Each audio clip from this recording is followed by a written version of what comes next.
لا تنسوا الاشتراك بالقناة وتفعيل زر الجرس والضغط على لايك ليصلكم كل جديد. أفضل 5 معالم سياحية في مدينة دبي. تعد دبي الوجهة السياحية الأولى في دولة الإمارات العربية المتحدة، وواحد من أكثر المدن جذبا للسياح في العالم، وذلك بفضل المجموعة الكبيرة من المعالم السياحية التي تزخر بها المدينة، مثل الأبراج العالية ومراكز التسوق، بالإضافة إلى الموقع الصحراوي الذي تقع فيه مدينة دبي. ومن بين أشهر الوجهات السياحية في المدينة نجد برج خليفة الذي يعد البرج الأعلى في العالم. وفي مقالتنا هذه بعنوان أفضل 5 معالم سياحية في مدينة دبي، سنعرض لكم 5 معالم سياحية في مدينة دبي تستحق لقب الأفضل. برج خليفة. عند الحديث عن أشهر وجهة سياحية ليس في مدينة دبي فقط، وإنما في دولة الإمارات العربية المتحدة، فإن برج خليفة دائما يكون في مقدمة القائمة. وكيف لا، وهو أعلى مبنى على كوكب الأرض بارتفاع يزيد عن 829 متر. في هذه البرج يمكن القيام بعدد من الأنشطة، أشهرها هي زيارة منصة المراقبة للحصول على منظر شامل للمدينة ب360 درجة، ويمكن من خلالها مشاهدة الصحراء من جهة والمحيط من جهة أخرى.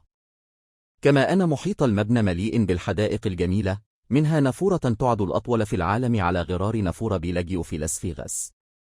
متحف المستقبل.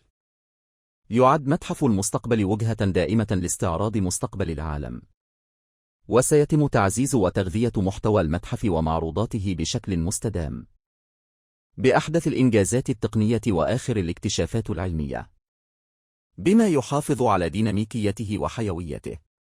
كما سيشكل مختبرا شاملا لتقنيات المستقبل وأفكار المستقبل ومدن المستقبل، من خلال الاستثمار في العقل المبدع ودعم الأفكار والمشاريع والمبادرات والأبحاث التي تضيف قيمة نوعية وتسهم في تحقيق تأثير إيجابي. دبي مول.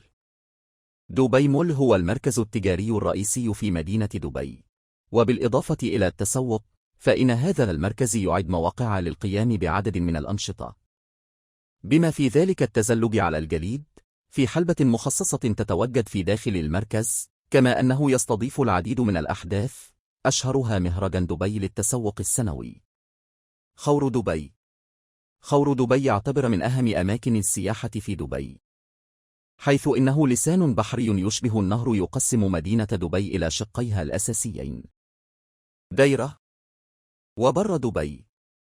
يبلغ طوله ما يقارب 15 كيلومترا، ويشكل ميناء طبيعيا للسفن العربية، ويعتبر القلب الحقيقي للمدينة. ويحتضن الخور متحف دبي والأزقة المتعرجة لأسواق الذهب والتوابل والأقمشة. عندما تكون في الخور لا تفوت ركوب القوارب التقليدية في رحلة عبر المياه لقاء درهم إماراتي واحد فقط.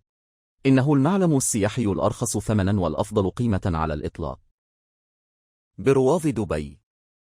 برواز دبي الذي يقع في زعبيل في إمارة دبي أحد معالم دبي التي يتم إنجازها عام 2015، حيث يرتفع 150 مترا وعرضه يصل إلى 93 مترا. الهدف منه إظهار معالم إمارة دبي الحاضر والماضي معا في أيقونة فنية ضخمة من أهم المشاريع الجديدة في دبي، وسرعان ما أصبح معلما سياحيا يقصده الكثير من الزوار والمقيمين. شارع الشيخ زايد. شارع الشيخ زايد هو الطريق الرئيسي في وسط مدينة دبي.